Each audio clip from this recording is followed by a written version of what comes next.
صل على سيدنا ومولانا محمد وعلى سيدنا علي وسيدتنا فاطمة وسيدتنا زينب وسيدنا حسن وسيدنا حسين وعلى آله وصحبه وبارك وسلم وعلى آله وصحبه وبارك وسلم الحمدللہ رب العالمین والصلاة والسلام علی سید الانبیاء والمرسلین اللہم صلی علی سیدنا و مولانا محمد وعلی آلہ واصحابہ وبارک وسلم وصلی علیہ۔ دنیا کے تمام دیکھنے والوں کو، تمام چاہنے والوں کو، تمام پیار کرنے والوں کو اور جہاں جہاں تک اس وقت میری آواز کو سنا اور مجھے دیکھا جا رہا ہے، جنید اقبال کی جانب سے انتہائی محبت کے ساتھ السلام علیکم۔ ایک بار پھر ناظرین آپ کو پر نور صبح میں صبح نور کے ساتھ میں دل کی گہرائیوں سے خوش آمدید کہتا ہوں، اور آئیے بلا توقف چلتے ہیں حضرت ابو انیس محمد برکت علی علیہ رحمہ کی تالیف اسماء النبی کریم صلی اللہ علیہ وآلہ وسلم سے رسول اللہ صلی اللہ علیہ وآلہ وسلم کا ایک اسم مبارک پڑھنے اور سننے کی سعادت حاصل کرتے ہیں۔ سیدنا القاسم صلی اللہ علیہ وآلہ وسلم، ہمارے سردار تقسیم فرمانے والے، درود و سلام بھیجے اللہ آپ صلی اللہ علیہ وآلہ وسلم پر، آپ صلی اللہ علیہ وآلہ وسلم کے آل پاک پر اور صحابہ کرام رضوان اللہ تعالیٰ علیہم اجمعین پر۔ حضرت ابو ہریرہ رضی اللہ تعالیٰ عنہ سے روایت ہے کہ حضور نبی کریم صلی اللہ علیہ وآلہ وسلم نے ارشاد فرمایا کہ اللہ جس کے ساتھ بھلائی کا ارادہ فرماتا ہے اسے دین کی سمجھ بوجھ عطا فرماتا ہے۔ آپ صلی اللہ علیہ وسلم نے مزید فرمایا کہ اللہ تعالیٰ عطا فرماتا ہے اور میں ہی اسے تقسیم کرتا ہوں۔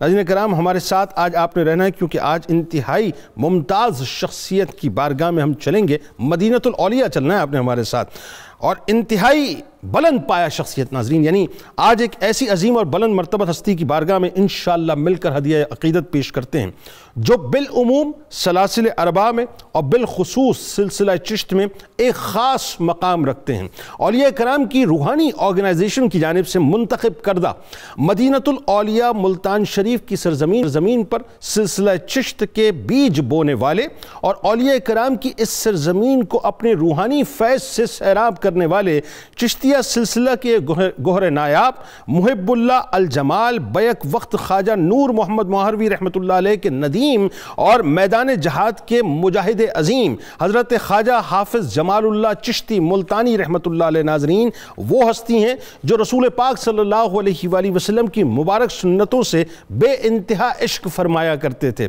ہر ایک سنت مبارکہ کو انتہائی اہتمام کے ساتھ ادا فرمایا کرتے تھے، تیر اندازی میں بھی ناظرین۔ اب دیکھیں یہاں پر سمجھنے کی بات ہے کہ بہت صوفیہ ایسے بھی گزرے کہ جنہوں نے صرف خانقاہوں میں بیٹھ کے کام نہیں کیے بلکہ میدان عمل میں میدان جہاد میں بھی نکل کے کام کیے، لہذا تیر اندازی میں آپ کافی مہارت رکھتے تھے اور باقاعدہ فنون حرب کے طلبگاروں کو مشق کرایا کرتے تھے۔ بہادر ایسے تھے ناظرین کہ ملتان پر سکھوں کے حملے کے وقت جہاں بڑے بڑے بہادر پیچھے ہٹ گئے، ان کے قدم اکھڑ گئے، وہاں آپ رحمت اللہ علیہ نے ملتان کو کفر کے پنجے سے مکمل طور پہ محفوظ رکھا، یعنی آپ رحمت اللہ علیہ صرف خانقاہ میں بیٹھ کر تبلیغ دین نہ کیا کرتے تھے بلکہ میدان جہاد میں اتر کر رسم شبیری بھی ادا کیا کرتے تھے۔ جمال الحق والدین حضرت حافظ محمد جمال اللہ چشتی ملتانی رحمت اللہ علیہ ناظرین وہ عظیم ترین ہستی ہیں، وہ بلند پایا ہستی ہیں جنہوں نے اسوہ رسول صلی اللہ علیہ وآلہ وسلم کا پرتاؤ بن کر سرزمین ملتان کو اپنی روحانی اور علمی چمک سے مکمل طور پر چمکا دیا۔ آپ رحمت اللہ علیہ عشق الہی اور عشق رسول صلی اللہ علیہ وآلہ وسلم کا مرقع و مرصع اور اپنے وقت کے دلیر ترین لوگوں میں سے تھے ناظرین۔ آپ رحمت اللہ علیہ دلیری اور بہادری میں اسوہ نبوی صلی اللہ علیہ وآلہ وسلم کے پیروکار تھے۔ سلسلہ چشتیہ کے اس عظیم پیشوا حضرت حافظ محمد جمال اللہ ملتانی رحمت اللہ علیہ کو اللہ تعالیٰ نے ناظرین بے پناہ صلاحیتوں سے نوازا تھا، اور کیوں نہ ہو، جب اللہ تعالیٰ اپنے پیاروں سے کچھ کام لیتا ہے ناظرین تو پھر انہیں صلاحیتوں سے بہت زیادہ لیس کر کے دنیا میں اتارا کرتا ہے۔ آپ حافظ قرآن زبان بھی تھے، انتہائی ذہین و ذکی الطبع بھی تھے۔ ابن عربی رحمۃ اللہ علیہ اور عبد الرحمن جامی رحمۃ اللہ علیہ سے خاص عقیدت و محبت رکھا کرتے تھے۔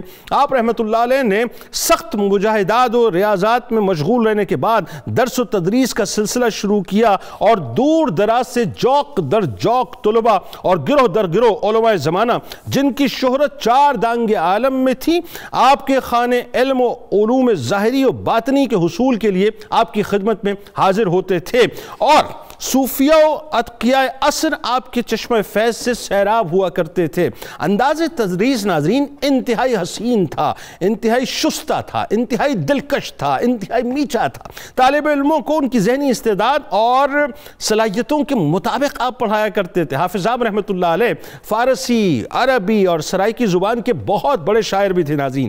آپ رحمۃ اللہ علیہ کی شخصیت اتنی پیاری، اتنی میٹھی اور اتنی کمال تھی کہ اللہ تبارک و تعالیٰ نے آپ رحمۃ اللہ علیہ کو ظاہری حسن و جمال کے ساتھ ساتھ باطن کا وہ حسن عطا کیا جو آج کا مسلمان اگر اپنے اندر ناظرین تھوڑا سا بھی پیدا کر لے تو یقین مانیے وہ چلتا پھرتا اسلام ہو جائے، بلکہ یوں کہیے کہ چلتے پھرتے اسلام کا ایک شناخت بن جائے۔ آپ رحمۃ اللہ علیہ کمال باطن، تہذیب، اخلاق، کمالات سے مکمل طور پہ آراستہ تھے، غریبوں کی دلجوئی کو اپنا فرض سمجھتے تھے۔ غریب اور امیر میں یعنی کہ اگر دعوت دیا کرتا کوئی بھی ان کو تو آپ ہمیشہ غریب کے پاس پہلے جایا کرتے تھے تاکہ اس کی دلجوئی ہو جائے، کبھی کھانے میں عیب نہ نکالا کرتے تھے، بلکہ کوئی ایسی حرکت کرتا تو منع فرمایا کرتے تھے۔ ان کا دستور تھا کہ جس وقت تک سارے مریدین اور متعلقین کھانے سے فارغ نہ ہو جاتے کھانا تناول نہ فرمایا کرتے تھے۔ بچوں سے بہت پیار کیا کرتے تھے، ان سے بہت خوشی سے بات کیا کرتے تھے۔ اگر کوئی بات ناگوار ہوتی تو منع نہیں کرتے تھے بلکہ تعریف اور تمثیل کے ذریعے سے انہیں سمجھایا کرتے تھے، یعنی پیار سے سمجھانے کا آپ کا انداز تھا۔ اپنے پیر بھائیوں کی امداد و اعانت کے لیے ہر وقت تیار رہتے تھے۔ یوں کہیے کہ بیک وقت آپ کا تعلق خالق سے اور خلق سے انتہائی مثالی تھا۔ آئیے آغاز کرتے ہیں، انہی کی بارگاہ میں مل کر ہم سب ہدیہ تہنیت پیش کریں گے۔ ہمارے ساتھ اس وقت 3 شخصیات موجود ہیں جو یقیناً کسی بھی محتاج نہیں ہیں۔ پہلی شخصیت ممتاز اسکالر محترم جناب ڈاکٹر شبیر احمد جامی صاحب ہمارے بزرگ ہیں۔ دوسری شخصیت ممتاز اسکالر جناب ڈاکٹر طاہر حمید تنولی صاحب ہمارے ساتھ موجود ہیں، اور تیسری شخصیت ملتان شریف سے مدینہ الاولیاء سے براہ راست حضرت جلال الدین سرخ پوش بخاری رحمۃ اللہ علیہ کی درگاہ سے فیض یافتہ ہیں جناب ڈاکٹر دیوان سید فرحت حسین بخاری صاحب۔ تینوں احباب کو السلام علیکم، خوش آمدید۔ ڈاکٹر صاحب آپ سے آغاز کرتے ہیں، بڑی کمال شخصیتیں صاحب، اور بات یہ کہ سلسلہ چشت کا فیضان اس کی ابتدا یعنی یوں کہیے اس فیضان کا بیج آپ نے مدینہ الاولیاء میں رکھا۔ حضرت حافظ جمال اللہ ملتانی رحمۃ اللہ علیہ کا بنیادی شخصی اور خاندانی تعارف، اور اس وقت اچھا یہ بھی ذرا بتائیے گا کہ جب آپ تشریف لائیں ظاہر ہے تو آگے جا کے بات کریں گے کس حکم پہ اور کس طرح سے، لیکن ملتان کے حالات کیا تھے اور آپ رحمۃ اللہ علیہ کی جو بیت ارادت ہے اس کا معاملہ کیا تھا؟ بسم اللہ الرحمن الرحیم۔ حافظ جمال اللہ ملتانی رحمۃ اللہ علیہ کا جب بھی نام آتا ہے تو علم کا اور معرفت کا ایک آفتاب سامنے آ جاتا ہے۔ واہ سبحان آپ علم کے اعتبار سے اور معرفت کے اعتبار سے بہت اوج کمال پر تھے۔ سبحان اللہ۔ آپ بنیادی طور پر آبان خاندان سے تعلق رکھتے ہیں، اور حضرت علی رضی اللہ تعالی عنہ کے خون کا فیض بھی آپ کی رگوں میں شامل ہے۔ سبحان اللہ۔ آپ کے دادا جان بھی عالم تھے اور حافظ قرآن تھے عبدالرشید صاحب۔ آپ کے والد صاحب بھی عالم تھے اور حافظ تھے، ماشاءاللہ، حافظ محمد یوسف صاحب۔ ماشاءاللہ۔ اس وقت ملتان کی جو انتظامیہ تھی وہ علماء اور فضلاء کا بڑا ادب و احترام کرتے تھے، اس وجہ سے ان کے ابا و اجداد ملتان کی طرف شفٹ ہو کر آئے۔ حافظ جمال اللہ صاحب رحمۃ اللہ علیہ فطری طور پر بڑی ذہانت، فطانت اور ظاہری حسن و جمال اور ذکی بہت زیادہ تھے۔ اسم بمسمہ، اسم بمسمہ تھے، اسم بمسمہ تھے۔ آپ کا حلیہ بھی لکھا گیا ہے، انتہائی خوبصورت اور دیدہ زیب تھے۔ سبحان۔ اس کے بعد پھر آپ جب مراحل بچپن میں تیزی کے ساتھ آپ نے علم حاصل کیا، دائرۃ الاصول جو فنون کی بہت مشکل ترین کتاب ہے، آپ نے کم عمری میں ہی پڑھ لی تھی۔ سبحان اللہ۔ اس کے بعد مرشد کی تلاش کا بڑا زبردست ذوق پیدا ہوا۔ پھر آپ جا کر شاہ رکن عالم رحمۃ اللہ علیہ کے مزار پر معتکف رہنے لگے، اچھا، تاکہ وہاں سے کوئی آپ کو اشارہ ہو کہ کہاں جا کر میں نے بیعت کرنی ہے۔ یعنی اس انٹیوشن کے لیے، اس اشارے کے لیے آپ وہاں پر اعتکاف کیا کرتے تھے۔ اعتکاف کیا۔ واہ کیا طلب ہے۔ اس سے آپ اندازہ لگا لیں تو ہم تو کہتے ہیں کہ اولیاء مزارات میں کیا دیتے ہیں۔ اگر میں سادہ جملہ کروں، حافظ جمال اللہ صاحب کا فتویٰ یہ ہے، اگر آپ کو مرشد کامل نہیں ملتا کسی ولی کامل کے دربار پر جائیں تو مرشد کامل کی رہنمائی مل جائے گی۔ واہ سبحان اللہ۔ بہت سارے لوگوں نے داتا صاحب کے مزارات پر بھی چلے کر کے وہ رہنمائی ضرور حاصل کی ہے۔ کیا کہنے؟ تو وہاں رہنمائی ہو تو وہ خواجہ نور محمد مہاروی رحمۃ اللہ علیہ کا اشارہ ہوا، تو آپ جب وہاں پہنچے تو خواجہ نور محمد مہاروی رحمۃ اللہ علیہ سلسلہ چشتیہ کے خواجہ فخر الدین دہلوی رحمۃ اللہ علیہ کے بعد ایک نئی تنظیم نو کر رہے تھے۔ وہاں جب آپ پہنچے تو ان کا ذرا ایک اپنا انداز تھا خواجہ نور مہاروی صاحب کا کہ وہ علماء کو اپنے ساتھ بٹھا کے کھانا کھلاتے تھے، یہ سمجھانے کے لیے کہ ولایت کا بوجھ اصل اٹھا عالم ہی سکتا ہے، تاکہ شریعت اور طریقت جہاں جمع ہوگی کمال ظاہر ہوگا۔ اچھا ایک بات جو بڑی خاص ہے اس میں جو آپ ابھی گفتگو فرما رہے ہیں، جس وقت آپ حضرت نور مہاروی رحمۃ اللہ علیہ کی بارگاہ میں گئے تو آپ نے اپنا تعارف ایک حافظ کی حیثیت سے کروایا، وہ ذرا بتائیے وہ کیا ہوا تھا؟ حافظ کی حیثیت سے فرمایا، انہوں نے پوچھا کہ آپ کا کیا تعارف ہے؟ آپ نے کہا جی میں حافظ قرآن ہوں اور تھوڑے مسئلے مسائل بھی نماز اور روزے کے جانتا ہوں، لیکن جب دسترخوان لگا تو علماء کی ٹیمیں بنی، تو ایک بہت بڑے عالم تھے محمد حسین صاحب، وہ بھی خواجہ نور محمد مہاروی صاحب کے خلیفہ بھی تھے اور خاص خادم تھے۔ انہوں نے جب حافظ جمال اللہ صاحب کو دیکھا تو دوڑ کے بھاگے اور بغل گیر اور کافی دیر باتیں کرتے رہے۔ تو قبلہ عالم نے ان سے پوچھا کہ آپ ان کو جب ان کا جی یہ ہمارے ہم درس بھی ہیں، ان کو ہم اپنے زمانے میں علامت العصر کہتے تھے۔ علامت العصر؟ علامت العصر، اس زمانے میں جن کا لقب یہ ہو تو اپنا۔ قبلہ عالم نے ان سے پیار سے پوچھا نور یہ حافظ جمال اللہ آپ نے اپنا علم کیوں چھپا ہے؟ ان کا حضور ہم نے سنا ہوا کہ فقراء جو ہیں یہ ذرا علماء سے تھوڑا اجتناب بھی کرتے ہیں، تو میں نے کہا کہ شاید میں ذرا ابھی اس مخفی پالیسی میں رہوں۔ تو آپ نے کہا نہیں آپ میرے قریب ہیں، میں علماء کو پسند کرتا ہوں، اور یہ سلسلہ چشتیہ میں روایت رہی ہے اکثر علماء کو ہی انہوں نے خلیفہ بنایا۔ واہ، یعنی یہ جو ہمارے کنسپٹ یہاں ابتدا میں ایک بات واضح ہو جائے کہ معاذ اللہ جو صوفی ہوتا ہے وہ ان پڑھ نہیں ہوتا، اپنے زمانے کا بہت بڑا عالم ہوتا ہے، چونکہ کشف و کرامت پر شریعت کی نگرانی ضروری ہے، تو وہ عالم ہوگا تو نگرانی کرے گا، ورنہ ہمارے ہاں کشف و کرامت کے نام پر جو خرافات آج کل نظر آتی ہیں اس کی بنیادی وجہ عالم دین نہ ہونا ہے۔ اگر وہ ہوتا تو وہ سارے اپنی چیزوں کو خود چیک کرتا رہتا ہے۔ میں آپ کو بتاؤں ایک بات برسبیل تذکرہ کہ کل اتفاق کی بات ہے داتا دربار سے باہر سے مطلب جانا ہوا، تو مجھے ایک چیز دیکھ کے مجھے نہیں پتا میں صحیح بات کر رہا ہوں یا غلط کر رہا ہوں، لیکن میرا سوال آپ سے کہ بہت میرا خیال ہے کہ ہمیں تربیت کی ضرورت ہے، اور یہ آپ ایک بزرگ کی حیثیت سے بتلائیے۔ میں نے دیکھا وہاں باہر ٹھیلوں کے اوپر جو ہے وہ آیات قرآنی کی چادریں لٹکی ہوئی ہیں، تو یہ ایک کیا آپ کے خیال میں یہ بھی تربیت کی ضرورت نہیں ہے کہ یہ گستاخی کے زمرے میں آ جاتی ہے باتیں کہ بہت زیادہ ہمیں میرا خیال ہے ریفارمز کرنے کی ضرورت ہے؟ مطلب یہ ہے کہ جن چیزوں کا ایک ادب بنتا ہے، ایک پورا لحاظ بنتا ہے، اس کو پراپر جگہ پر لگانا چاہیے اور ان کی حفاظت بھی کرنی چاہیے اور گرد و غبار سے بھی بچانا چاہیے اور نیچے گرنے سے بھی بچانا چاہیے اور اس کی ایک اونچی سطح نظر آنی چاہیے۔ اچھا یہ وہی اسی وقت ہوگا کہ جب گائیڈ کرنے والے جو ہیں وہ باقاعدہ علماء ہوں، وہ ان کو پتا ہوتا ہے کہ کیا دائرہ کار ہوتا ہے۔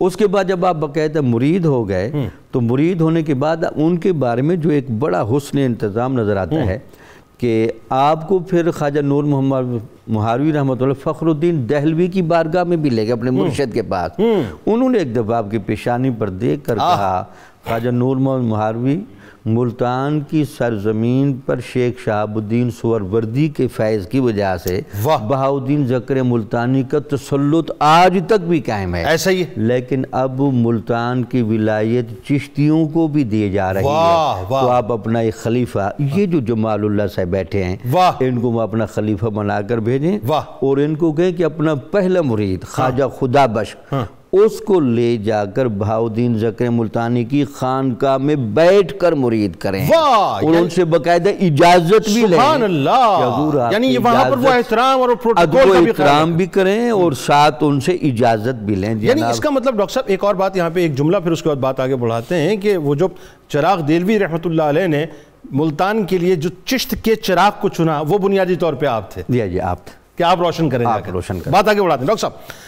اب یہ تو ایک بیک گراؤنڈ آ گیا، اب وہی بات ہے کہ آپ کو یوں کہیے کہ اپنا جو صوفیہ کی آرگنائزیشن ہے اس نے باقاعدہ ڈپیوٹ کر دیا آپ کو ملتان شریف کے لیے. ٹھیک ہے جی, اب مدینۃ الاولیاء کی طرف آپ چل پڑے. اب ذرا اس وقت کے حالات تھوڑا سا بتائیے کہ پنجاب کی صورتحال کیا تھی, اور جو خاص طور پہ جو ملتان پر سکھوں کے حملے کے وقت حضرت حافظ جمال اللہ ملتانی رحمۃ اللہ علیہ نے یعنی خانقاہ سے نکل کر جو رسم شبیری آپ نے ادا کی ہے وہ کس طرح سے ادا کی ہے, اور شوق جہاد اور شوق شہادت جو آپ میں تھا. جی بہت شکریہ جنید صاحب. اگر آپ اس دور کے حالات کو دیکھیں تو پنجاب کے اندر 1799 میں سکھ سلطنت قائم ہوئی تھی, یعنی سکھوں نے لاہور کو کیپچر کیا اور اس کو اپنا کیپٹل بناتے ہوئے یہاں پہ سکھ سلطنت قائم کر لی. ٹھیک. اچھا, اس وقت حضرت جمال اللہ کی عمر 54 سال تھی, اور گریجولی پھر یہ بڑھتے بڑھتے پورے پنجاب کے اندر پھیل گئے, اور جو نواح تھے ملتان اور دوسرے علاقے وہ بھی انہوں نے سکھ سلطنت میں شامل کر لیا. اچھا, ملتان پہ بھی جب گاہ بگاہ وہ حملے کرتے تھے تو وہاں پہ ہم دیکھتے ہیں کہ حضرت جمال اللہ علیہ رحمہ کا جو طرز عمل ہے وہ ایک مثالی صوفی کا طرز عمل ہے, یعنی جس کے اندر ظاہر اور باطن کا اعتدال موجود ہے. واہ واہ واہ. تصوف کیا کرتا ہے؟ تصوف یہ کرتا ہے کہ ایسی شخصیات تیار کرتا ہے جو ہر حال میں سراپا استقامت اور پامردی کا کوہ گراں ہوتی ہے. واہ کیا بات. یعنی کہ چاہے شیطان کے حملے ہوں ظاہری یا باطنی, دشمن دین کے حملے ہوں, وہ انہیں متزلزل نہیں کر سکتے. ٹھیک ہے. اچھا, اب یہی اوصاف آپ کو بدرجہ کمال حضرت جمال اللہ علیہ رحمہ کی شخصیت پر نظر آتا ہے. سبحان اللہ. جیسے ابھی ذکر ہوا کہ حضرت نور محمد مہاروی کو حضرت مولانا فخر الدین علیہ رحمہ نے براہ راست فرمایا کہ آپ اپنا خلیفہ ملتان ڈپیوٹ کریں. سبحان اللہ. نظر ان کو آ رہا تھا حالات کے آگے ہو رہے ہیں. سبحان اللہ. اور کمال بات یہ ہے کہ حضرت دہلوی رحمۃ اللہ علیہ کے بارے میں کہا جاتا ہے کہ سلسلہ چشت میں یہ وہ آخری ہستی ہیں بر صغیر پاک و ہند میں جنہوں نے باقاعدہ جو ہے وہ اپنا ری ویم کیا تھا سارے چشتیہ سلسلے کو. بالکل, یعنی آپ یہ سمجھے کہ انہوں نے تجدید کی نا. اس وقت آپ کے اس خطے میں جتنے چشتیہ خانقاہیں ہیں ان کا شجرہ نسب وہیں جا کے جڑتا ہے. واہ واہ. تو اب انہوں نے ایسی شخصیت کو کیوں ڈپیوٹ کیا؟ اچھا, اب جمال اللہ ملتانی علیہ رحمہ کا بھی براہ راست تعلق اپنے شیخ کے علاوہ دادا شیخ کے ساتھ بھی تھا. آپ نے بہت سی کتابیں مولانا فخر الدین دہلوی سے بھی پڑھی تھیں تصوف. واہ, یعنی والد کے بھی لاڈلے اور دادا کے بھی لاڈلے, بنیادی کتابیں. تو اب آپ کو یہاں ڈپیوٹ کیوں کیا گیا کہ آگے جو حالات پیش آ رہے ہیں ان میں حضرت جمال اللہ ان چیلنجز کو فیس کریں اور وہاں پہ جو مسلم سوسائٹی ہے اس کے ظاہری اور باطنی تحفظ کا اہتمام کریں. اب دیکھیں, جب سکھوں نے حملہ کیا تو اب جیسے کہ صوفیاء کا طریق ہے وہ عام طور پہ ایسے جمیلوں سے دور رہتے ہیں. بالکل ٹھیک. تو آپ کے احباب نے آپ کو یہ بھی مشورہ دیا آپ ملتان چھوڑ دیں. فرمایا ایسا نہیں ہو سکتا. ٹھیک. ان حالات میں ہم پہ جہاد فرض ہو چکا ہے. ہم نے جہاد میں حصہ لینا ہے. ہمارے دو ہی نتائج نکلیں گے, یا تو ہم جیت جائیں گے تو غازی ہوں گے, اور اگر شہید ہوئے تو اس سے بڑی کامیابی کیا جذبہ ہے صاحب, اس سے بڑی کامیابی کیا ہو سکتی ہے. کیا جذبہ. اور جب حملہ ہوا تو جو قلعہ تھا ملتان کا اس کا ایک حصہ ٹوٹا اور سکھ اندر داخل ہونے لگے, تو سب سے پہلے ان کا سامنا کرنے والے حضرت جمال اللہ ملتانی تھے. اچھا, اس وقت کہتے ہیں روایتوں میں آتے ہیں کہ بڑے بڑے بہادر جو ان کے قدم اکھڑ گئے تھے, اکھڑ کے پیچھے آپ تیر انداز بہت اچھے تھے, تلوار بڑی اچھی, تلوار آپ اتنے اچھے تیر انداز تھے کہ آپ باقاعدہ تیر اندازی کی تربیت دیتے تھے. لوگ تیر اندازی سیکھنے کے لیے آپ کے پاس آتے تھے. اب یہ جو چیز ہے نا جامعیت صوفیاء کی, اصل تصوف یہ ہے کہ آپ جب تک اس تصوف کو زندہ نہیں کرتے, کہ تصوف ویلیو سکھاتا ہے ایک زندہ شخصیت کو تیار کرنے کے لیے. اچھا, ویلیو بھی سکھاتا ہے, ویلیو کی پروٹیکشن بھی سکھاتا ہے. دیکھیں نا, پروٹیکشن زندہ شخصیت کرے گی نا, جو سوسائٹی میں موجود ہوگی. واہ. اگر سوسائٹی سے آپ نکل جائیں تو پھر ان ویلیوز کو سیکھنے کا فائدہ کیا ہے؟ واہ واہ. دیکھیں قرآن مجید کہتا ہے انما المؤمنون الذین اذا ذکر اللہ وجلت قلوبہم واذا تلیت علیہم آیاتہ زادتہم ایمانا وہم علی ربہم یتوکلون. مومنوں کی جو 3 خصوصیات ہیں, پہلی بات کیا ہے کہ جب ان کے سامنے اللہ کا ذکر ہو تو اللہ کو محسوس کرتے ہیں. سبحان اللہ. ان کا دل اللہ کے ذکر سے لگتا ہے. دوسری, جب ان کے سامنے قرآن مجید کی اور اللہ کی آیات پڑھی جائے تو ان کا ایمان بڑھتا ہے. اللہ. ان 2 اوصاف کی وجہ سے وہ اپنے اللہ پہ بھروسہ کرتے ہیں. کیا کہنا. اب یہ توکل کیا ہے؟ علامہ نے کہا نا کہ مومن از عزم و توکل کاہر است, گھر نہ دارا دیں دو جوہر کافر است. اللہ. مومن کی طاقت کیا ہے؟ عزم اور توکل. اچھا, اب اس کا مشاہدہ آپ کو نظر آتا ہے حضرت جمال اللہ ملتانی کی شخصیت میں کہ آپ نے اس وقت کے جتنے چیلنجز تھے, یعنی اچھا سکھوں کا معاملہ نہیں تھا, ویسے بھی کبھی کئی دفعہ ایسے ہوا کہ رات کے وقت اس بستی پہ کوئی حملہ ہوا, کوئی ڈاکوؤں کا حملہ ہوا, کوئی اور خطرہ درپیش ہوا, تو اس کے لیے سب سے پہلے نکلنے والے جمال اللہ ملتانی ہوتے ہیں. واہ واہ واہ, سبحان. یعنی یہ نہیں کہ آپ آرام سے بیٹھے ہم مریدوں کے بھیجے جا رہے ہیں. یعنی اگر میں دوسرے لفظوں میں کہوں کہ ایک لمحے کے لیے اگر ہم فلیش بیک میں جا کے جمال اللہ ملتانی رحمۃ اللہ علیہ کی شخصیت کو سامنے رکھیں اور آج کی خانقاہوں کو سامنے رکھیں, تو میرا خیال ہے کہ ایک بہت بڑا ڈفرینس ہمیں نظر آتا ہے کہ آج سارے کام خانقاہوں میں بیٹھ کے ہو رہے ہیں, وہاں خانقاہوں میں بیٹھ کے صرف کام نہیں ہوتے بلکہ میدان جہاد میں اترتے. دیکھیں جی, حضرت جمال اللہ ملتانی نے مدرسہ بھی قائم کیا, خود درس و تدریس کرتے رہے. خلافت ملنے کے بعد آپ نے پہلا کام کیا کہ درس و تدریس کا آغاز کیا. سبحان اللہ. اور جن لوگوں کو انہوں نے مرید کیا, جن کا بھی ذکر ہوا حضرت خدا بخش کا, اب دیکھیں مریدوں کا یہ عالم تھا کہ آپ نے اپنے انتقال کے وقت وصیت کی کہ میری نماز جنازہ وہ شخص پڑھائے جس نے کبھی عصر کی سنتیں نہ چھوڑی ہوں اور جس کی کبھی تہجد قضا نہ ہوئی. تو خدا بخش کے علاوہ کوئی نکلا نہیں مجمع سے جو ان کے پہلے خلیفہ تھے, پہلے مرید تھے, جنہوں نے اپنی مریدوں کی تربیت ایسی کی. ان کا اپنا کیا حال ہوگا. انہوں نے علم بھی دیا, تزکیہ بھی دیا, اور سوسائٹی کو درپیش خطرات کو پیش کرنے کے لیے. اصل بات ہے ڈاکٹر صاحب, میں آپ کی طرف ملتان شریف میں آپ تشریف فرمائیں, آپ کی طرف آتا ہوں, اور یہ بڑی ایک اہم ترین بات ہے بنیادی طور پہ کہ ایک تو یہ کہ آپ کی جب شخصیت کو ہم پڑھتے ہیں تو ایک تو آپ کا جو ظاہری اٹائر, آپ کا جو حسن جمال کہ حسن و جمال تھا, یعنی وہ اسم بمسمہ والی بات کہ آپ جہاں سے گزرتے تھے لوگ ویسے ہی آپ پہ فریفتہ ہو جاتے تھے. پھر اتنی میٹھی بولی, اتنی حلاوت آپ کے اندر کہ لوگ ویسے ہی آپ پہ فریفتہ ہو جاتے تھے. پھر اس کے ساتھ ساتھ جو ہے آپ یہ دیکھیں, یعنی ایک طرز عمل آپ کی شخصیت کا یہ ہے کہ جس کے اندر انتہائی مٹھاس ہے, اور دوسرا یہ کہ جہاں حدود اللہ کی بات آ جائے, جہاں مطلب شوق شہادت کی بات آ جائے, جہاں جو ہے وہ اپنا جہاد کی بات آ جائے, تو آپ نے کہیں بھی اپنے قدم پیچھے نہیں ہٹائے بلکہ قدم آگے بڑھائے. تو ذرا یہ بتائیے کہ خلق سے جو آپ کی بے انتہا محبت تھی اور خالق سے بھی پھر اسی طرح سے تعلق آپ نے رکھا, ایسا لگتا ہے کہ, اور اس میں کوئی دوسری رائے نہیں, کہ اسوہ رسول صلی اللہ علیہ وآلہ وسلم کے مکمل پیکر تھے. جی ڈاکٹر صاحب فرمائیے. جی بسم اللہ الرحمن الرحیم. احمدہ و اصلی علی رسولہ الکریم. مدینۃ الاولیاء ملتان میں سلسلہ عالیہ چشتیہ کے نیر تاباں مظہر جمال الہی خواجہ حافظ محمد جمال اللہ جمال الحق والدین.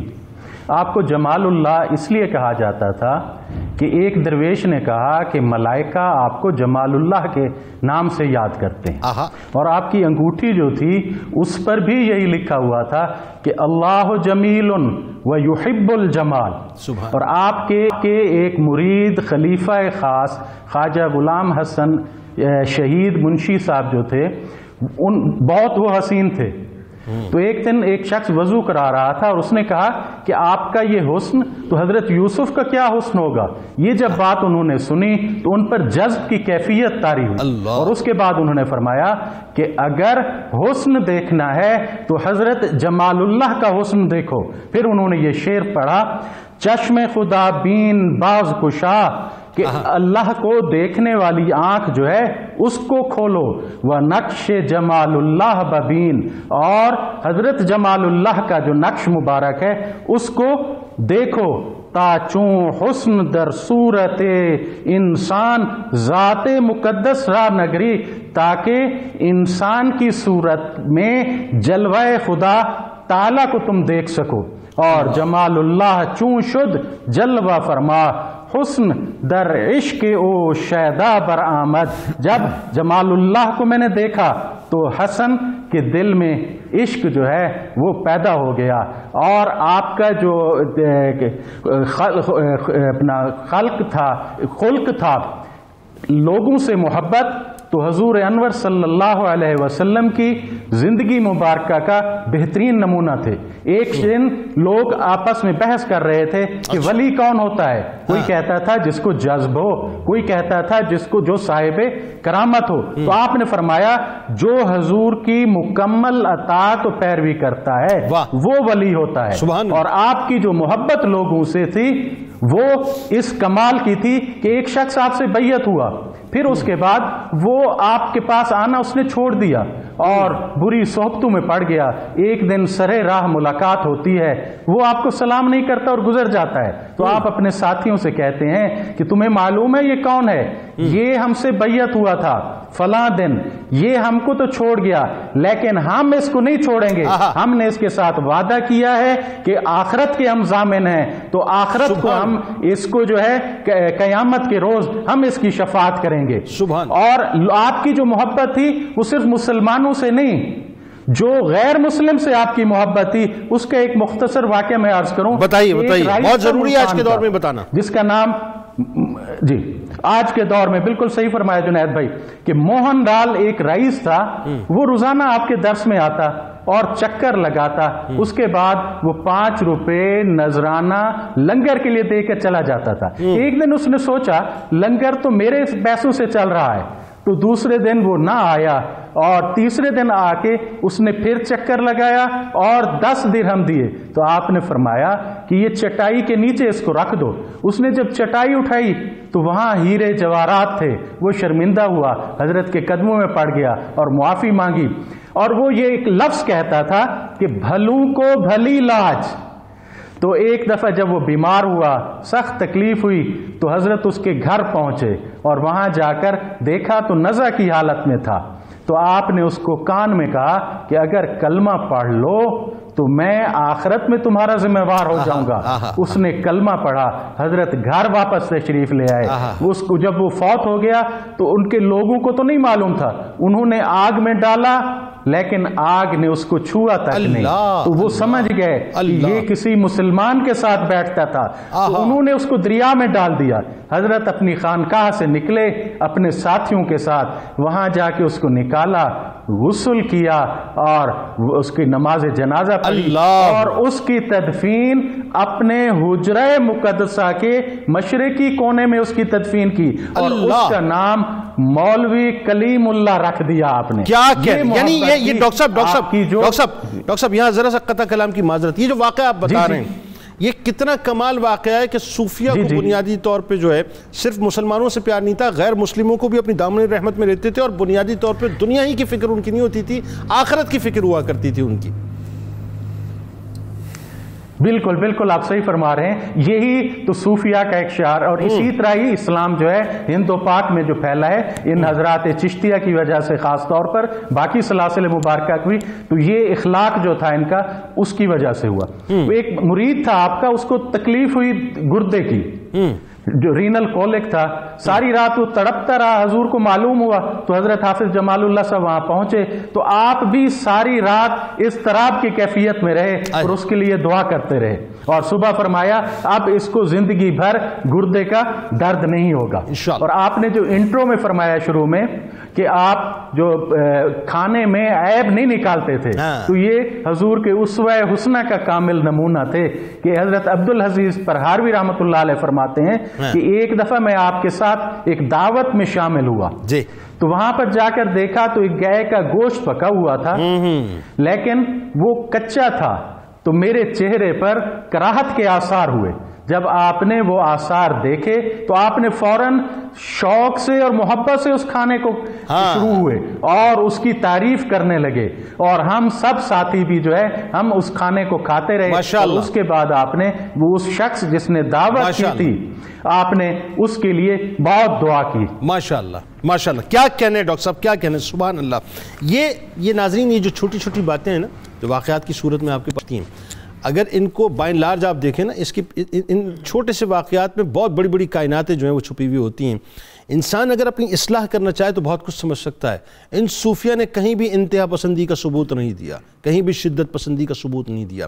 آپ یہ دیکھیے کہ شدت ان کے ساتھ اختیار کی گئی لیکن ہمیشہ محبت سے بات کی. جو چھوڑ کے چلے جاتے تھے ان کو بھی دیکھ کے یہ فرماتے تھے کہ تم چھوڑ کے تو گئے ہو لیکن ہم تمہیں نہ یہاں چھوڑیں گے نہ وہاں چھوڑیں گے. یہ اصل تعلیمات ہیں اسلام کی. درود پاک کا وقفہ. آئیے سرکار علیہ السلام کی بارگاہ میں درود پاک کا نذرانہ پیش کرتے ہیں. جب لوٹیں گے انشاءاللہ تو آپ کے علمی مقام کے حوالے سے, چونکہ جامی صاحب موجود ہیں اور ڈاکٹر صاحب کی موجودگی میں ابن عربی رحمۃ اللہ علیہ کی بات نہ ہو تو یہ ہو نہیں سکتا, اور جمال اللہ رحمۃ اللہ علیہ جو ہیں وہ تو خاص شغف رکھتے تھے حضرت جامی رحمۃ اللہ علیہ سے. تو ڈاکٹر جامی صاحب سے حضرت جامی رحمۃ اللہ علیہ کا جو ان کا خاص تعلق تھا جمال اللہ کا, ان سے پوچھیں گے, اور ساتھ ساتھ ابن عربی رحمۃ اللہ علیہ کے حوالے سے ضرور ان سے بات کریں گے. درود پاک.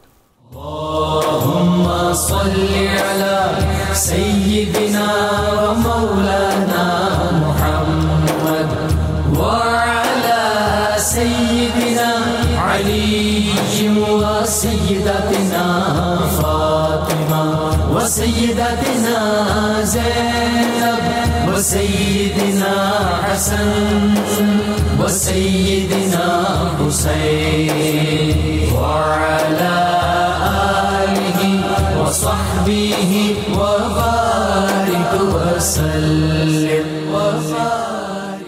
اللهم صل على سيدنا ومولانا محمد وعلى سيدنا علي وسيدتنا فاطمة وسيدتنا زينب وسيدنا حسن وسيدنا حسين وعلى آله وصحبه وبارك وسلم وسيدنا حسن وسيدنا حسين وعلى آله. ایک بار پھر ناظرین میں آپ کو خوش آمدید کہتا ہوں مدینۃ الاولیاء ملتان شریف کی سرزمین کے، یا یوں کہیے کہ اس زمین کے آسمان کے انتہائی چمکتے ستارے سلسلہ چشت کے مہتاب حضرت جمال اللہ ملتانی رحمۃ اللہ علیہ کی بارگاہ میں ہم ہدیہ عقیدت پیش کر رہے ہیں. اور یہ وہ شخصیات ناظرین آپ کے ذہن میں رہے اور یہ پیوست کیجئے اپنے بچوں کے بھی ذہن میں. تاریخ ظاہر ہے ہمارے یہاں پرابلم یہ ہے کہ ایک تو پڑھائی اب نہیں جاتی صحیح طرح سے. اچھا جی، جو پڑھائی بھی جاتی ہے اس کو بھی ہم نے کہیں قلم اٹھا کے لکھا، کہیں قلم دبا کے لکھا، اپنے مطلب کی باتوں کو لکھا، جو نہ سمجھ آئیں نہ لکھا. لیکن یہ لکھنا بہت ضروری ہے ناظرین، اور یہ بچوں کو بتانا بہت ضروری ہے کہ ان صوفیہ کی وجہ سے بنیادی طور پہ یہ دین اسلام ہمارے گھروں میں داخل ہوا ہے. آج جو ہم کلمہ طیبہ پڑھتے ہیں یہ دراصل انہی کا صدقہ ہے، انہی کا احسان ہے ہمارے اوپر. تو ان کی تاریخ بھی پتہ ہو، اور جب یہ تاریخ پتہ ہوگی صاحب تو جو میں کہتا ہوں نا کہ اس انتہا پسندی کے دور کے اندر ہمارے اندر اعتدال پسندی آنا شروع ہو جائے گی کہ جو صوفیہ کا طریق ہے وہ محبت ہے، پیار ہے، اور اسی کے ذریعے سے وہ لوگوں کو جیتا کرتے تھے. ڈاکٹر صاحب بات کو آگے بڑھاتے ہیں. آپ کا جو علمی مقام اور مرتبہ وہ ایک اپنا اسٹیچر جو ہے وہ بڑا خاص ہے، اور خاص طور پہ ابن عربی رحمۃ اللہ علیہ اور عبد الرحمن جامی رحمۃ اللہ علیہ سے آپ کی خاص عقیدت تھی. تو یہ لوگوں کو بتائیے. دوسرا ایک اور بات جو بڑی توجہ طلب ہے کہ بڑا ہی چونکہ آپ حلیم الطبع تھے بہت زیادہ اور بہت پیچھے تھے، تو درس و تدریس کا بھی آپ کا ایک بڑا خاص انداز تھا. بتائیے ذرا. بسم اللہ الرحمن الرحیم. آپ نے خوبصورت جملے فرمائے. جب تک علم کے ساتھ تربیت جمع نہ ہو نہ بندہ مکمل ہوتا ہے نہ وہ صحیح استاد بن سکتا ہے. کیا کہنا؟ تو آپ اپنی تربیت کے مراحل میں سے جب وحدت الوجود کے مراحل میں سے آپ کے مرشد آپ کو گزار رہے تھے تو خود بیان کر دیں کہ مجھے جب شغل وحدت میں ڈالا تو ایک ذاکر ہما ذکر و ذکر مذکور شبد اس کیفیت میں ڈھالتے ہیں. وہ کہتے ہیں کہ اندھیری کوٹھڑی میں تھوڑا بیٹھ کر قبلہ عالم رحمۃ اللہ علیہ جو بیٹھتے تھے تو مجھے بلاتے تھے جمال اللہ ذکر جو میں نے بتایا ہے لا الہ الا اللہ لا موجود الا اللہ کی توجہ کے ساتھ وہ کہاں تک پہنچا، تو کون ہے جو میرے سامنے آیا؟ تو آپ کہتے تھے میں کہتا جمال اللہ. پھر کچھ عرصے کے بعد بلایا آپ کون ہیں؟ کہتے جمال اللہ. پھر آخر میں بلایا کہ آپ کون ہیں؟ آپ نے کہا میں بصورت حق مقید ہوں، میں ہوں تو بندہ لیکن تجلیات الہیہ میں اتنا گم ہوں کہ مجھے اپنا جمال ہونا یاد نہیں رہا. مطلب میں نہ رہا، بس تو ہو گیا. تو ہو گیا. ہاں کیا کیا. اس کے بعد پھر ایک شاہ ولی اللہ محدث دہلوی رحمۃ اللہ لکھتے ہیں اپنی کتاب ہمات میں کہ صوفیہ کے جو مختلف ادوار چلے، فائنل درجہ جنہوں نے تصوف کے تمام نظریات کو جامعیت کے ساتھ اور بڑی تفصیل کے ساتھ مرتب کیا، اس میں بڑا نام ہے ابن عربی کا. جو وہاں گہرائی نظر آتی ہے وہ باقیوں کی ہاں نہیں آتی.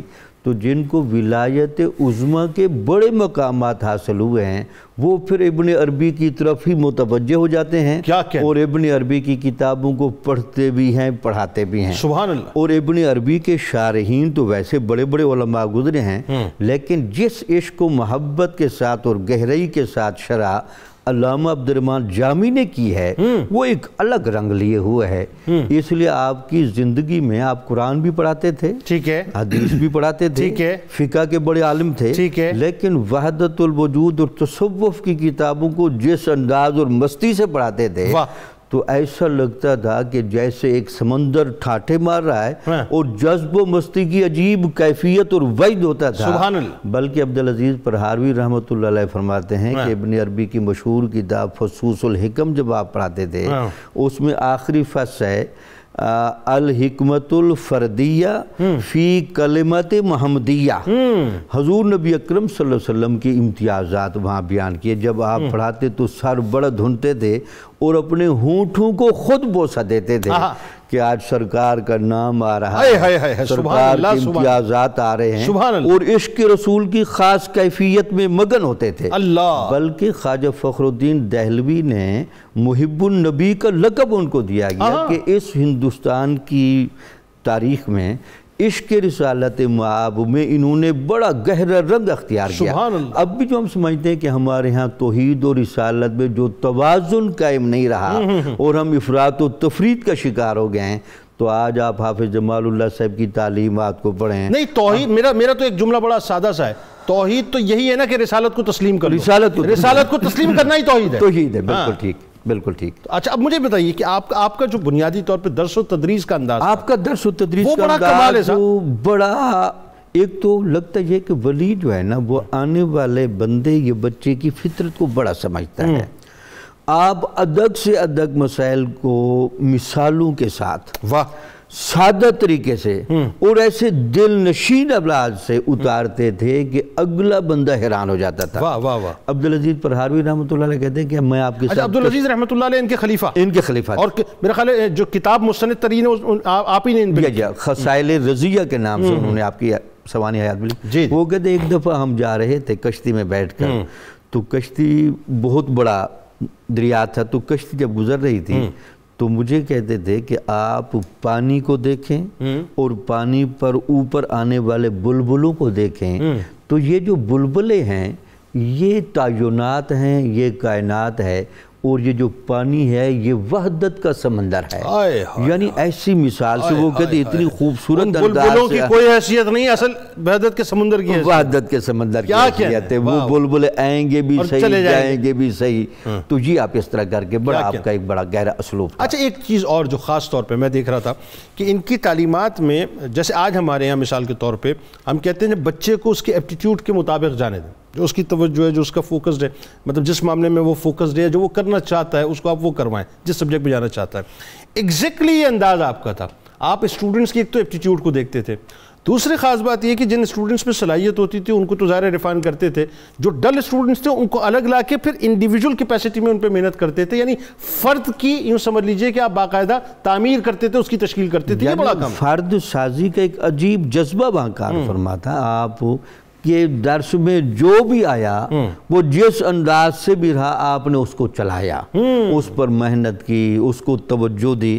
حتیٰ کہ عبدالعزیز پرہاروی رحمۃ اللہ خود لکھتے اپنا واقعہ، میں کنزین تھا لیکن حضرت کی توجہ اور مسلسل مشاقی کی وجہ سے اور دعاؤں کی وجہ سے میں علماء کا بہت بڑا چیمپئن بن گیا۔ یہ بھی وہ خود کہتے ہیں کہ میں کوئی ذہین نہیں تھا، میں آپ سے بار بار، مجھے حتیٰ کہ کئی دفعہ تو مجھے آپ نے 5 مرتبہ بھی سبق سمجھایا اور مختلف انداز سے سمجھایا تاکہ میرے ذہن میں بیٹھے، اور پھر میرے لیے مسلسل دعا کرتے۔ پھر ان کی دعاؤں کی برکت سے خضر علیہ السلام کی میرے ساتھ جب ملاقات ہوئی تو پھر میرے عقدے کھل گئے۔ یہ ملاقات خضر علیہ السلام سے کس کی ہوئی؟ عبدالعزیز پرہاروی صاحب جو خلیفہ ہیں آپ کے؟ خلیفہ ہیں آپ۔ تو پھر حضرت جمال اللہ ملتانی رحمۃ اللہ علیہ کا مقام مرتبہ کیا ہوگا؟ کیا بات۔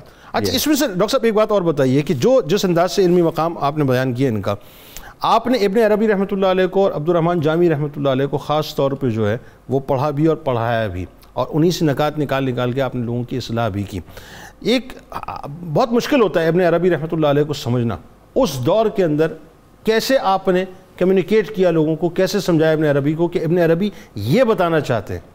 یہ بڑا مشکل ترین کام تھا۔ مشکل ترین کا وجہ یہ تھی نا کہ چونکہ آپ بہت بڑے ولی تھے نا، ابن عربی کی ولایت کے تمام وہ جواہرات کو سمیٹ کر انتہائی سادہ جمل میں کہتے تھے۔ آپ کا بڑا خوب شعر میں بات کر دیتے تھے، ایسی خوبصورت اصطلاح بول دیتے تھے، بات سمجھاتے۔ اب ان کی بات بتاؤں، آپ نے ایک دفعہ بتایا کہ ابن عربی رحمۃ اللہ علیہ یہ جب سوال کرتے ہیں کہ اللہ تعالیٰ کا یہ مخلوق کیسے مظہر بنتی ہے، تو آپ نے ایک مثال دی، المومن مرآت المومن، مومن مومن کا آئینہ ہے۔ ایک تو ہم آپس میں، یہ بڑی اچھی مثال آپ بتا رہے ہیں۔ تو پھر آپ نے کہا اس کا ایک اور معنی جو ابن عربی اور عرفاء نے کیا وہ یہ ہے، ایک مومن سے مراد ہے اللہ تعالیٰ کی صفت، یہ حافظ جمال اللہ رحمۃ اللہ علیہ اس کو انٹرپریٹ کر رہے ہیں. اور ایک مومن سے مراد ہے مومن بندہ. مومن بندے کا آئینہ ہے اللہ تعالیٰ, اور اللہ تعالیٰ کی صفات کا آئینہ ہے مومن بندہ, بشرطے کہ وہ صحیح معنی میں مومن ہو. سبحان اللہ. سبحان. مطلب ہے یہ جو ہمارا دل ہے یہ تجلیات الہیہ کا مرکز بننے کی صلاحیت رکھتا ہے. اگر اس پر تعلیم اور تربیت کے صحیح مراحل طے کر دیے جائیں تو یہ آپ اس طرح کی مثالوں سے بات کو کنوے کر دیتے ہیں. کیا خوبصورت مثال ہے. مومن مومن کا آئینہ ہے, لیکن اس کی جو تشریح آپ نے فرمائی ہے حافظ جمال اللہ رحمۃ اللہ علیہ نے, بڑی کمال ہے.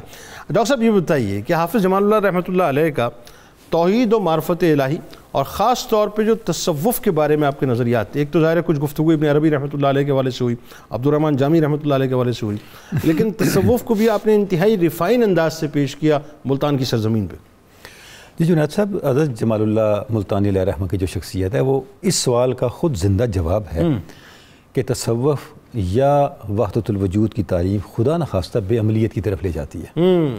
دیکھیں حضرت جمال اللہ ملتانی نے درس و تدریس بھی کی, سوسائٹی کی اصلاح بھی کی, جہاد بھی کیا. وہ کون سا عملی تقاضا ہے اپنے دور کا جو حضرت جمال اللہ نے پورا نہیں کیا.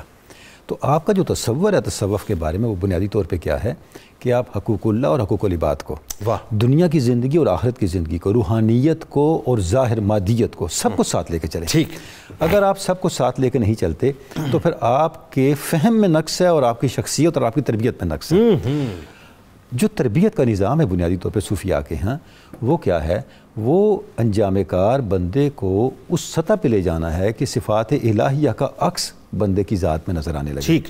توحید کی وضاحت جس طرح حضرت جمال اللہ ملتانی علیہ رحمہ نے کی, حضرت شیخ اکبر کی تعلیمات کی روشنی میں, حضرت عبدالرحمن جامی ہیں, مولانا روم ہیں. اچھا جنید صاحب یہ وہ لوگ ہیں جو مسلسل ان کے مطالعے میں رہتے تھے. فصوص الحکم ہے, مصری مولانا روم ہے, لوائے جامی ہے, فقرات ہے, اشیات اللمعات, یہ وہ کتابیں ہیں جو حضرت جمال اللہ ملتانی کی محبوب ترین کتابوں میں تھیں, یعنی ان کے مطالعے میں ہوتی تھیں.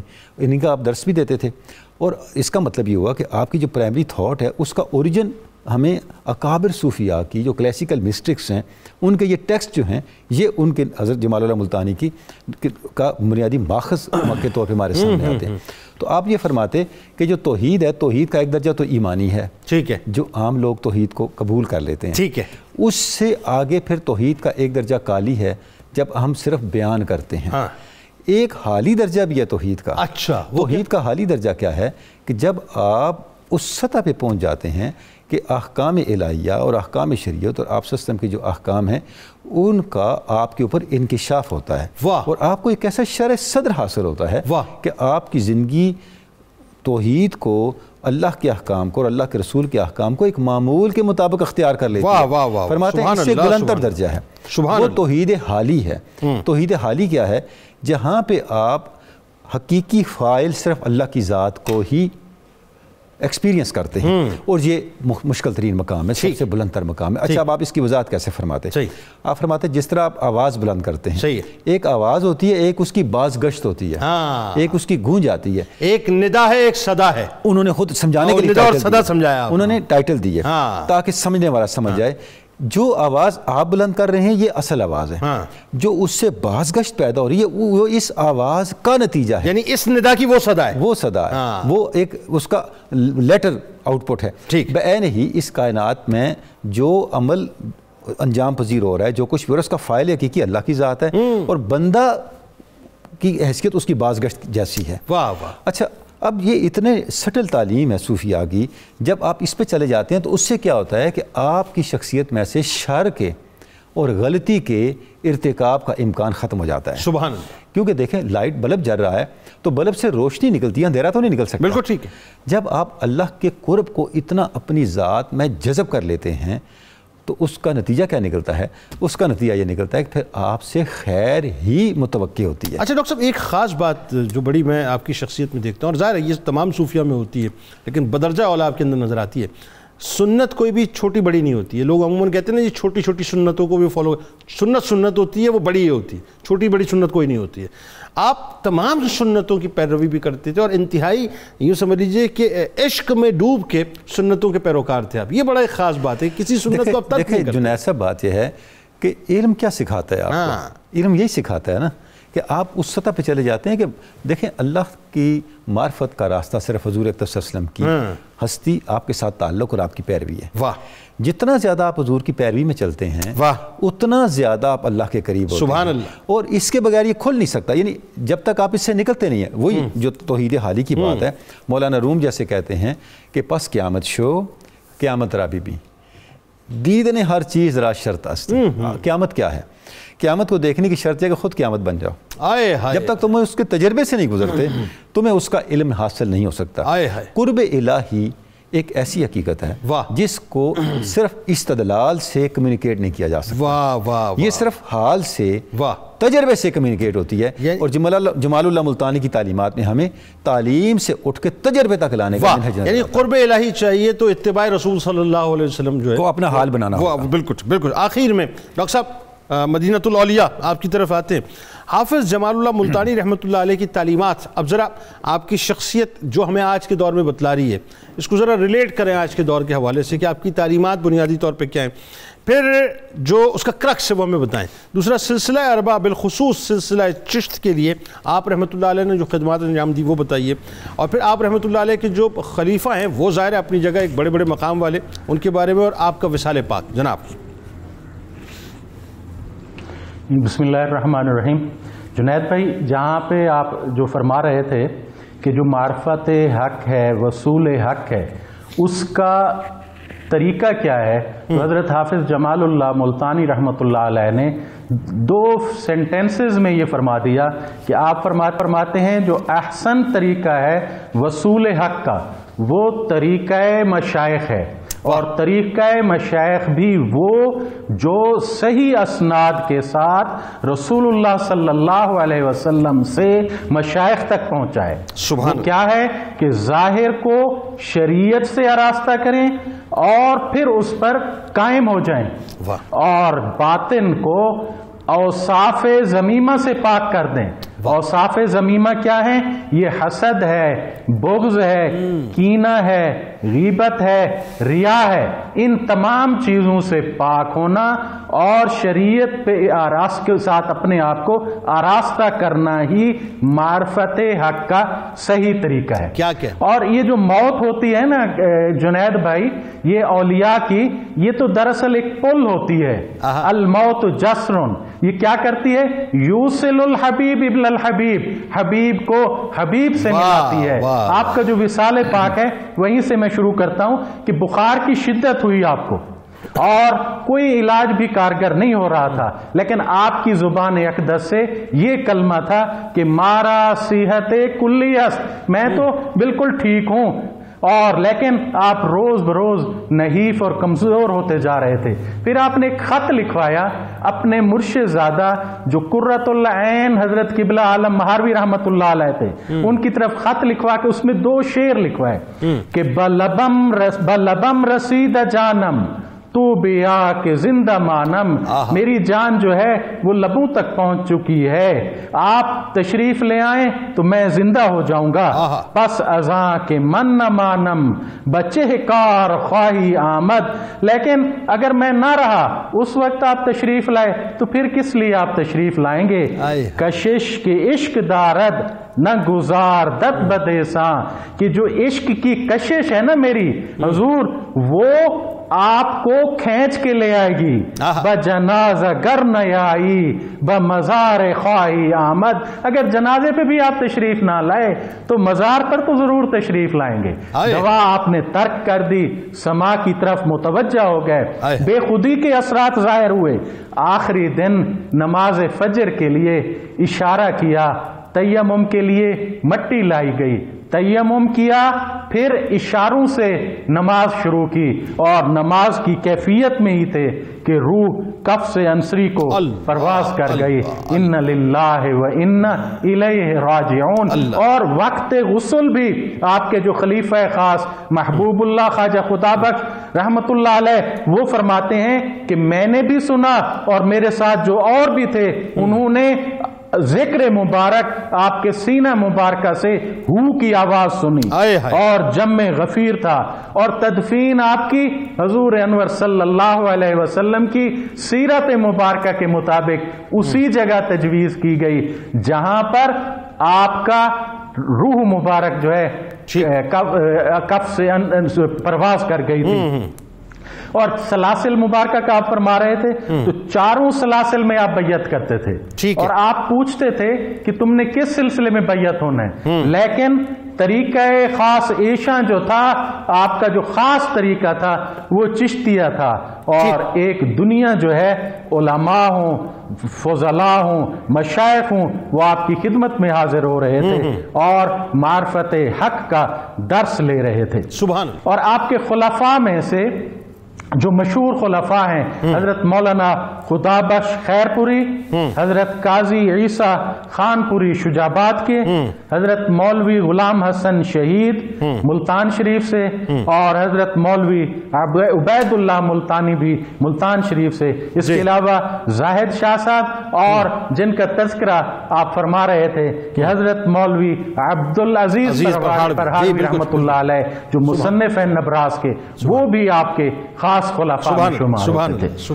اور یہیں پر ایک جو آپ کا جو سجادگی کا معاملہ تھا وہ آپ نے اپنی زندگی مبارکہ میں ہی اپنے برادر نسبتی کے ایک صاحبزادے تھے مخدوم مہر علی صاحب، بچے تھے، ان کو آپ نے دستار پہنا دی، کیونکہ آپ کی 2 شادیاں تھیں لیکن آپ کی اولاد ان میں سے نرینہ نہیں تھی، ایک بچی تھی وہ بھی وصال فرما گئی۔ اور جب سجادگی کا مسئلہ ہوا اور عدالت میں بات پہنچی تو اس وقت آپ کی ایک کرامت آخر میں عرض کرنا چاہوں گا کہ لوگوں نے کہا کہ ہم سجادہ ہیں، تو عدالت نے کہا کہ حضرت ایک اللہ کے ولی ہیں تو کیوں نہ ہم اس کو تالا لگا دیتے ہیں، ہر کوئی اپنا دامن وہاں پہ جا کے پھیلائے، جس کے دامن میں وہ تالا آ کے گرے گا وہی آپ کی سجادگی کا لائق ہوگا۔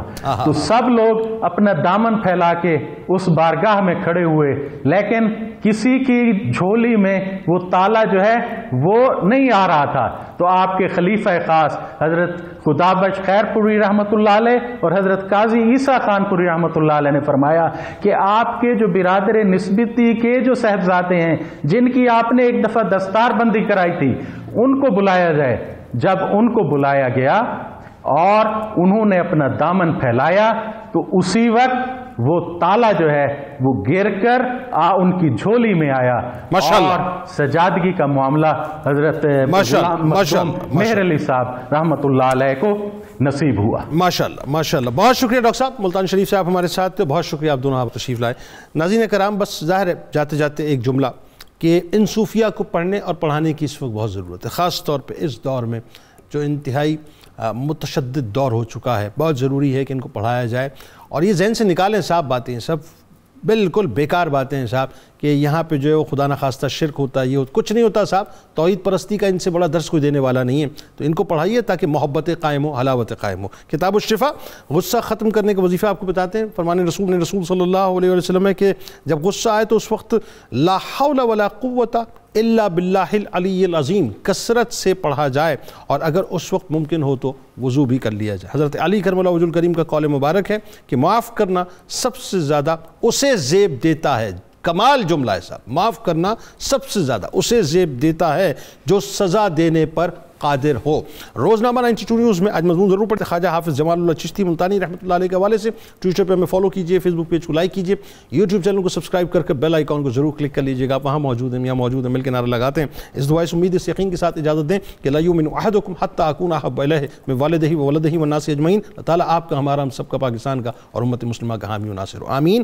پاکستان کا مطلب کیا؟ لا الہ الا اللہ محمد رسول اللہ صلی اللہ علیہ وسلم۔ اللهم صل على سيدنا ومولانا محمد وعلى سيدنا علي وسيدتنا فاطمة وسيدتنا زينب وسيدنا حسن وسيدنا حسين وعلى آله وصحبه وبارك وسلم وبارك